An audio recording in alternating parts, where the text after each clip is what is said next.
রাতের বেলা যখন ঘরের ভিতরটা অন্ধকার থাকে, তখন থাই গ্লাস দিয়ে বাহিরে তাকালে বাহিরে কি আছে না না আছে সবকিছু ক্লিয়ার দেখা যায়। আর যখন ঘরের ভিতরে যথেষ্ট আলো থাকে, তখন এই থাই গ্লাসটাই আয়নার মতো হয়ে যায়। এর দ্বারা শুধুমাত্র ভিতরটাই দেখা যায়, যার মাধ্যমে আপনি আপনার নিজেকে দেখতে পাবেন, কিন্তু বাহিরে কি আছে না না আছে কোনো কিছু আপনার চোখে পড়বে না। অনুরূপভাবে যাদের ভিতরটা অন্ধকার, তারা তাদের ওই মনের থাই গ্লাস দিয়ে শুধুমাত্র মানুষের ভুলগুলোই দেখতে পায় এবং মানুষের ভুলগুলো খুঁজে খুঁজে বাহির করে, অথবা কোন ব্যক্তি তার থেকে আরো অনেক ভালো আছে সেটা খুঁজে বাহির করে তার সাথে প্রতিযোগিতায় লিপ্ত হয়। আর যার ভিতর যথেষ্ট পরিমাণ আলো আছে, সে তার ওই মনের থাই গ্লাস দিয়ে শুধুমাত্র নিজেকেই দেখতে পায়।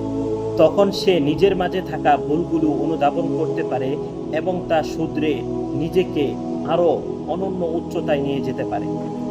মনে রাখবেন, আপনার যদি এমন হয় যে সারাক্ষণ অন্যরা কি ভুল করছে বা অন্যের কি আছে যা আপনার নেই, তা আপনার মাথায় ঘুরতে থাকে, তাহলে বুঝে নিবেন আপনার ঘরে লাইট লাগানো প্রয়োজন।